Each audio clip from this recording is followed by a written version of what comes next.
Huwag kang mabahala, may nagbabantay sa dilim. Laabang sa sulok at may hawak na patalim. Di ka hahayaan na muli pang masaktan. Huwag ka nang matakot sa dilim. Ito ay kwentong hangin na galing sa dalawang taong nagmamahalan. Ng tunay ang halayo sa Atlando. At kahit parang pagkakataon ay nakakandado. Dahil yung ang uri ng buhay, ang estado ng buhay ni Lando ay di nalalayo sa marami. Sinunod ng araw ng kulay ng balat at marami ng galon ng pawis ang kanyang naigilig sa lupa upang ang puto mainam masukli ang pananluha habang bahing kanyang minamahal ay sa drama. Ngunit gabi lang sa pamilya nag-ialita ng makipagkapwa-tao sa mga tulad ng dukha. Gayon pa may patuloy ang pagmamahal na pinula ng pag-ibig. Mabahala, may nagbabantay sa dilim. Nag-aabang sa sulok at may hawak na patalim. Di ka hahayaan na muli pang masaktan. Huwag ka nang matakot sa dilim.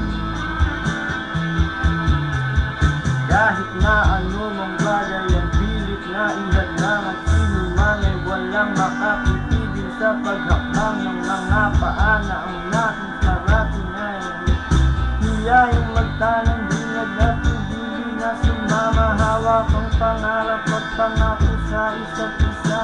Nagpakalayo-layo binabuhay ng may kaba dahil alam nila na sa bawat husay ng kalat ang pagmamahal ay tayo nilang sinasandala. Wala nang iba, balit pa silang mahihilig. Isang pamilya sa loob ng apat na dingding at isang bubong na maaaring tawagin tahanan. Bakit may mga nakakabanatang kailangan daanan pa?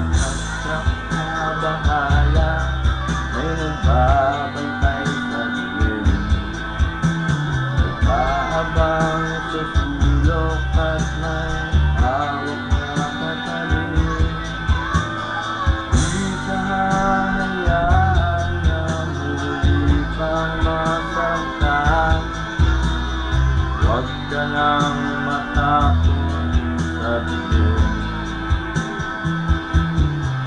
Isang gabi ng Webes, lumubog na ang araw. Doon tayo magkita, pasalubong ng siopan upang ating paghati ang pagdating ng hapunan. Meron palang nakaabang sa amin na kamalasan. Eskenita sa ermita, may sumaksak kay Elsa. Sa tagiliran sa makalawang halayseta, ang gamit upang makuha lang ang kanyang pitara. Naging mahirap lang, bakit di na siya naawa?